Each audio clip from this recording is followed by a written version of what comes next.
Wanna settle down. I wanna settle Hey guys, welcome back to Live, Love, Life, and Travel. And if you're new here, welcome. Just to let you know, I do upload my travel videos every Monday to Thursday, and I upload my free talk videos throughout the weekend. So if you're interested, please hit that subscribe button. Welcome back to another story time Sunday, and today I'm going to talk about the time I ran into the Thai Mafia.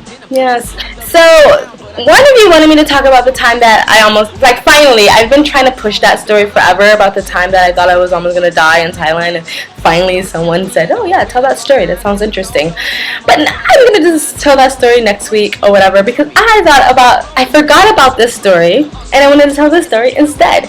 And it's the time I had a run-in with the Thai Mafia. And no, this is not clickbait, I actually did, according to the Thai police anyway.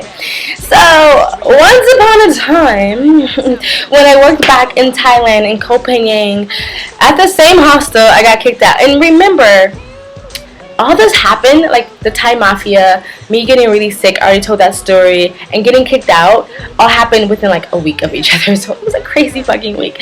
So anyway, so once upon a time, I woke up probably from a night of crazy drinking and partying and craziness and probably being naked at some point in my life, and I had to start my shift. It was probably really early. I always volunteered the early shifts because honestly they were easier to do when you party, because you can work and then go fucking to sleep.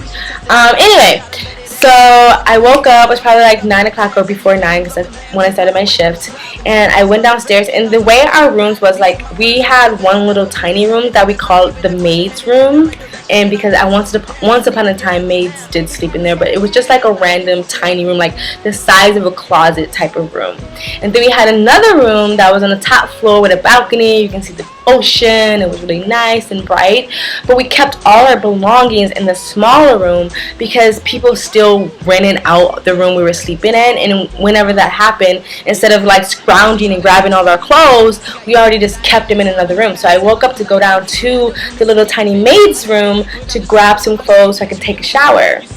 Okay, so I go down, minding my business, wiping the sleep out of my eyes, getting my day started, probably still hungover, and I went to open the door, and then there was a guy just standing there, and he was going through my friend's bag, and he kind of just like going through the bag, and I looked up like oh shit, like a deer in headlights, like he looked, but he wasn't making any like moves, and I stood there, and I was like frozen. And again, it was like one of those moments where it happened really fast, but in your mind you're like thinking, and I was thinking like,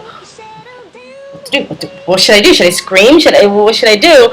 And it did like the weirdest thing. And if you notice in my story times, I always have moments when I look back and go like, probably wasn't like the best idea.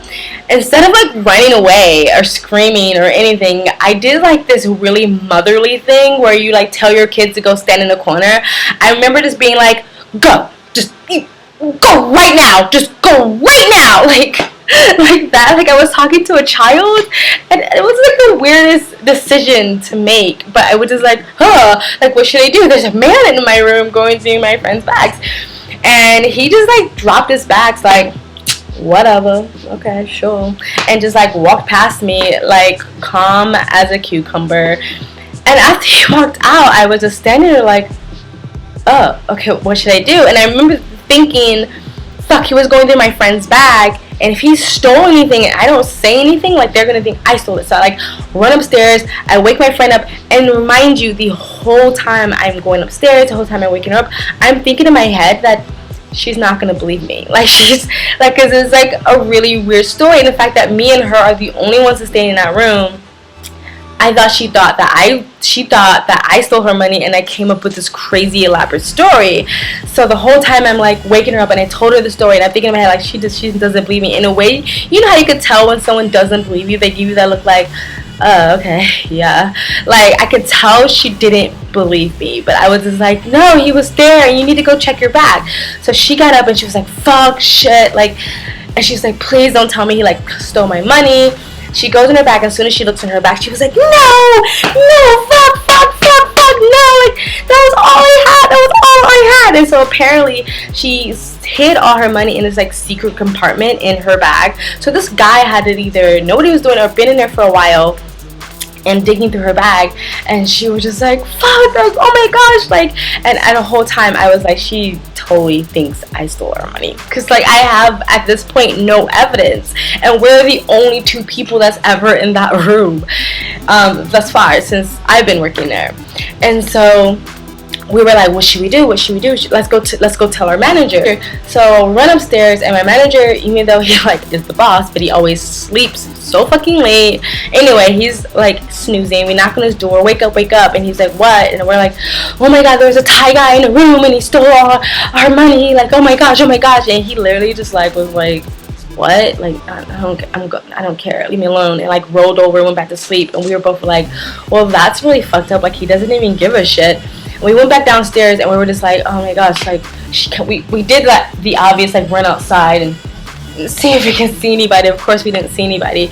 But then like maybe 10 or 15 minutes later, I guess maybe what we said finally like trickled into my manager's head, and he was kind of like, he came downstairs and he was like, wait a minute, like, what did you say? Like, there was what?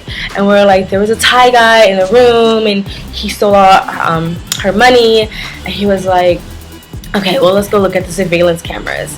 So we go upstairs to the office, and the whole time we're going through the surveillance cameras, I'm begging, please let this guy be on camera, because if he's not, there's literally no evidence, and I'm the only person that's saying this, okay? And the way, the room, the building that we lived in was one of the last buildings that they used, so there was no cameras in that building. So if he would have went through the back, there would have been no evidence. But I think there is a camera on the side of the building. But anyway, so we're going through the film, and thank God, not thank God, but lo and behold, the guy is caught in camera. And I was like, like, great, there's evidence, like, they're not gonna look at me, because like the whole time we're talking about, I can feel that energy of like, I think she's lying. Like, I don't think that really happens.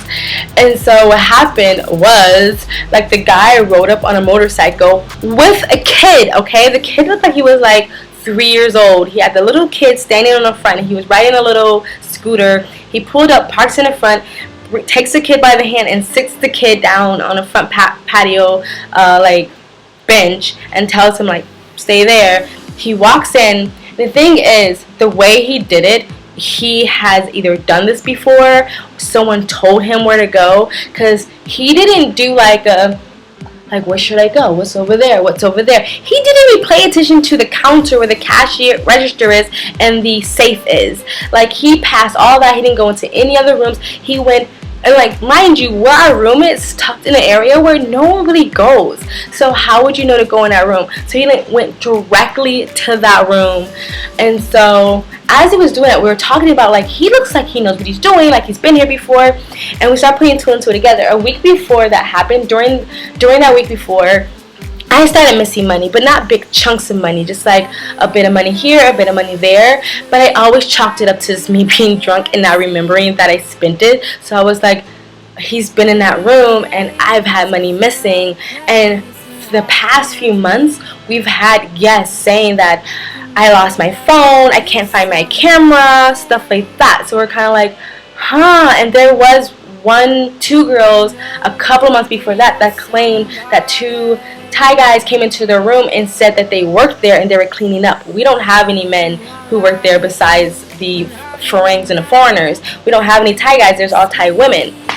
So we were putting two and two together, like, oh my gosh. And so my boss, he didn't really care much about our situation. He was more pissed that, like, fuck, this guy has been in our property so many times that we didn't know this. So he got really riled up. He called the actual owner, my boss, the one who kicked me out, to come down. And they were like, they looked at the cameras. They called all their Thai friends, because I guess they think all Thai people know each other, you know what I mean? And so they called all their Thai friends, all the workers, all the cooks, and anybody they knew that was Thai. They called over to look at the surveillance tape and was like, do you recognize him? Do you know who this guy is? And everybody was like, no. And I think one guy said, like, I recognize the bike. And so as soon as he was like, I recognize the bike, my my boss and some of his friends were like, fuck, let's go get this guy, let's go beat his ass, let's kick his ass, grab a bat, you, come with me, we're gonna go. Like, there's some big strong macho man, and they have no idea what they're doing. Anyway, they all go and they jump on a bike, and I'm like, we're gonna find this guy, we're gonna kick his ass. And one of my managers stayed behind because they called the Thai police.